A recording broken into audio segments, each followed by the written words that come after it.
the end of our lives, there shouldn't be any point where you look back and say, I wish I had done that. There should be a point where you have to say that, I chased my passion and I did that. Good afternoon, everyone. Thank you, ma'am, for that generous introduction about me. All the respected dignitaries on the dais and off the dais, I'm extremely happy to be present here today. I'm deeply grateful to be bestowed this opportunity of being the keynote speaker for the 15th Global Healthcare Summit organized by API, American Association of Physicians of Indian Origin, who are one of the largest medical ethnic groups and the voice of 80,000 doctors in America of Indian origin, who are constantly in the pursuit and being committed to making quality healthcare accessible and affordable to the people of India. I am totally bowled over by the extraordinary minds gathered here, and I've grown up idealizing and seeing amazing doctors like y'all and wanting to be like y'all someday. And today I feel humbled to be standing here amongst all of y'all, amongst such socially responsible doctors who treat medicine not just as a profession, but as a calling towards service of the nation, service of humanity as a whole. And also, to stand amongst these young doctors, young men and women who are gathered here, who will be the torch bearers and who will go on to offer a beacon of hope to the healthcare industry.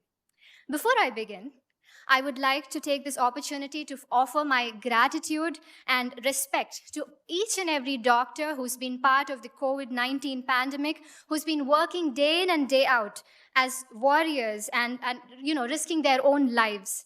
Hats off to all of y'all, and thank you so much.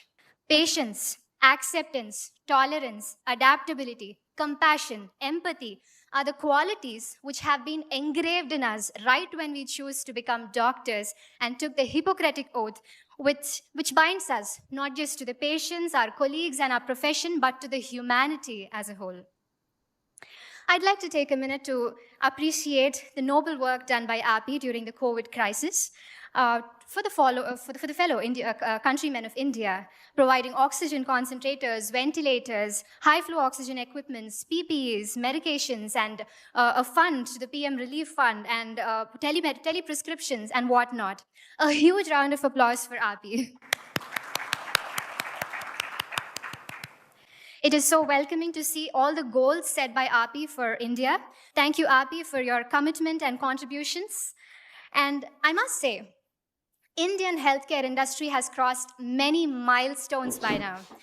The recent National Family Health Survey and, of course, the Niti Aayog Health Index are definitely a proof to it, with the total fertility rate coming down to 2.0, which is less than the replacement level, with decrease of infant and maternal mortality rate, and initiatives taken by government, and, of course, the vaccination drives. But there's a lot for us to do to become the global healthcare leaders. As a young medical graduate, allow me a minute to take my views on the current ongoings. Number one being the shortage of doctors and the huge demand and supply gap. I guess it'll take by 2030 we would need 20 lakh more doctors, as all the elderly doctors and senior doctors have been mentioning. And of course, the gap, the postponements, the continuous postponements of NEET PG and UG has created a huge gap with one academic year, with the loss of one academic year for one batch, and of course another batch being overworked up, doing more than 100 hours of COVID duties. Either we have to get a top rank or have a reservation or, be born to rich parents or, compromise on your branch. So this has been happening since a while. And despite financial hardships, a lot of youngsters of India, they prefer studying overseas as, not for the sake of money, but for the sake of better expertise. And of course, the violence against doctors, which is high right now. And we need more research-oriented programs and fellowships, more of them, which, in the US, which some of the fellowships which we are not even aware of here. But let me tell you, with necessary changes made, we, the youth, are ready to, contribute our best to the nation. And I'm sure with amazing doctors like y'all and we youngsters and API coming forward and the government coming forward, we are sure to see India as the #1 healthcare leader in the coming days. On a lighter note, prevention is better than cure is the topic of this summit, right? So we know that screening and early diagnosis are definitely doing great, but primordial and primary preventive measures and lifestyle changes are definitely are great steps towards stopping the non-communicable diseases, be it diabetes or heart disease or hypertension or any of it. I have a question for all of y'all. How many of y'all are into fitness? Any kind of fitness, walking, yoga, anything, swimming. That is great. That is wonderful. Wonderful to see so many doctors being fit, because it is only when doctors are fit that patients would be inspired to be more fit, right? It is so nice to see us looking smart in front of our patients. And of course, as doctors, we get to stand 8 to 10 hours a day, and we need strong back and strong leg to be standing for so many hours a day. So it is extremely important that we keep ourselves fit, right?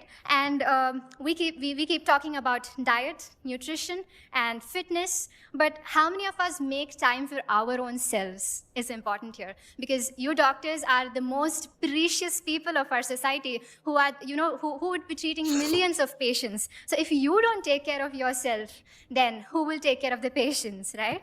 So self-care, self-love, making time for yourself, for your own self, and being your own doctor is definitely the need of the hour right now. At least 10 to 20 minutes a day. I'm sure that's not a lot for us. We can definitely make more than that, actually. Creating a 10 to 20-minute capsule of exercises for all of us to stay fit. And, we all know this fact that health is wealth. And, of course, the WHO, I'm a yoga practitioner, a certified yoga practitioner and trainer who's been training so many students and the police academies in a lot of places. And what I realized while doing yoga is that it deals not just with the physical aspects, but also with the mental, physical, emotional, and psychological aspects, which perfectly fits into the WHO definition of health, which says health is physical, mental, emotional, and psychological well-being, and not merely absence of disease or illness. Introducing yoga or any sort of physical activity into the, right from the childhood will develop a lifestyle habit and prevent them from having non-communicable diseases in their future. Not just that, it is also proved that waking up early in the morning and doing your exercises early in the morning has proved that those students are more productive and attentive. And of course, we would definitely want to look smart and more impressive and attractive, isn't it? Yes. Okay, let's keep our profession aside for a while. And let's talk about, I'm sure, behind your white coats, most of y'all are incredibly talented. Am I right? Okay. How many singers in the house? Wow, I see a lot of hands up. At least like bathroom singers, if you are. How many singers here? All are bathroom singers. Okay, how many dancers? Wow, I see a lot of hands up, right? So, hence proved that you all are incredibly talented behind your white coats. I'm called here to give a motivational talk, but I seem too young to motivate all of you all. But I think this is one of the points I'd really want to concentrate on, that I see amazing people, you could be swimmers, singers, dancers, poets, photographers, actors, bikers, and travelers, and whatnot. Why should profession, career and our passion be an either or option? All of us, here are doctors who are specialized into different fields, but what makes us unique is that balance, to be able to balance our passion and profession. Balancing your work and family, it is as important as balancing your passion and profession. So, balancing my profession and passion, I have been doing that for so many years so far. And I realized that passion helps us vent out our stress. Passion helps us in times of crisis. And passion makes life more beautiful than mechanized. I've been a Bharatanatyam artist and given over 2,000 performances for the past 20 years I've been performing. And I realized that it keeps me happy. It gives me joy. It keeps me going. And it is my companion during my hardships. And as ma'am mentioned, I've had this opportunity of performing in front of numerous legends, and one of my favorite being Dr. APJ Abdul Kalam sir. So during one of the conferences, Dr. APJ Abdul Kalam sir has been to my college, and it was an OSMECON conference in 2013, and I got the opportunity to perform in front of him. And what he said on that day about, after seeing my performance is something which is like a message for my life and all of us as well.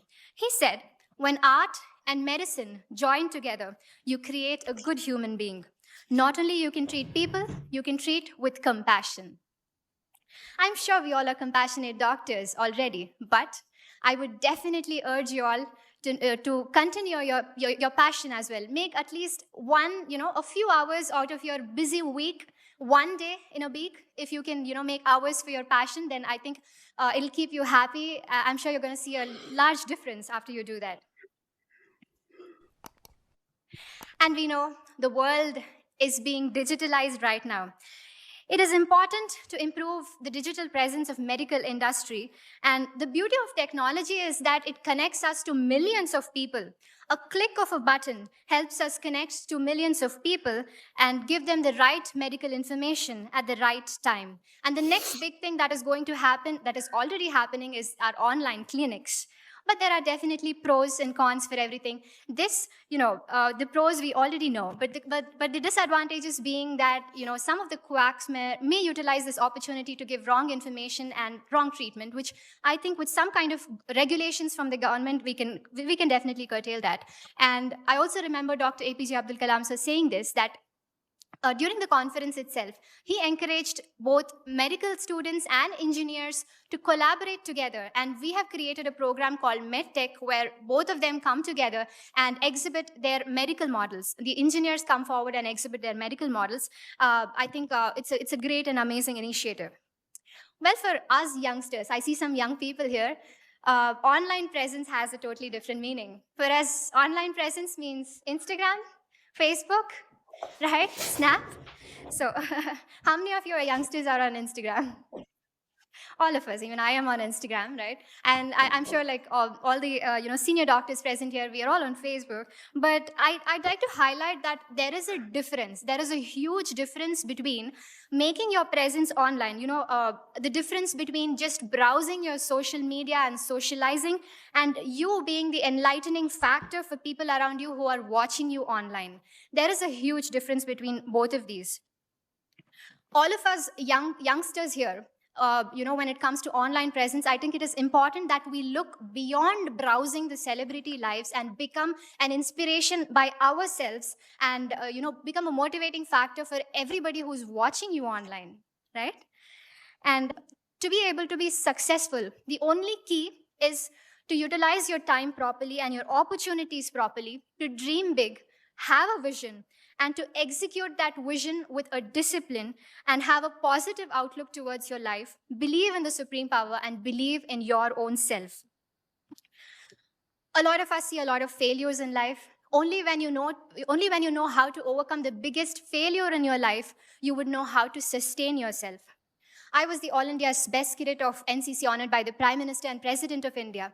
Being a doctor, being a Miss India, being a Bharatanatyam artist, a yoga practitioner, a philanthropist, and eco-activist, I can assure you that I have seen failures in every step of these achievements. I have failed once, I have failed twice and thrice. But, waking up again the next day morning and having a new hope again is what made me stand again in front of y'all. There is a difference between winning and being successful, okay? I never considered winning any of these competitions as being successful. For me, success is about, waking up after you failed. For me, success is about overcoming the challenges and societal norms, being disciplined, being consistent in your hard work, being happy with what you have and satisfied with what you have is success for me. Making my country proud, making my parents proud, and my teachers proud is success to me. I think we've seen this, a lot of times it's been forwarded on our phones that the winner stands like this, and the person who got third will be celebrating the success, right? So that means that, the position or winning is not success. Absolutely, being happy with what you have and enjoying your journey, and exploring yourself and being able to chase your passion is success to me. And at the end of our lives, there shouldn't be any point where you look back and say, I wish I had done that. There should be a point where you have to say that I chased my passion and I did that. But I must say this is just the beginning of my journey when I'm talking in front of legends like all of y'all. As I said, I grew up idealizing doctors like y'all, amazing doctors like y'all, and wanting to be like y'all. With all your blessings, I promise to serve my nation with total dedication and responsibility. And I must say, for all the youngsters here, the senior doctors would be passing on the torch to all of us. And I'm sure the torch is being certainly placed in the right hands. Thank you so much for this opportunity. I am deeply grateful for RP for giving me this opportunity. And I must say that, I'm blessed. I'm blessed to be standing in front of all of y'all. And thank you so much. Thank you.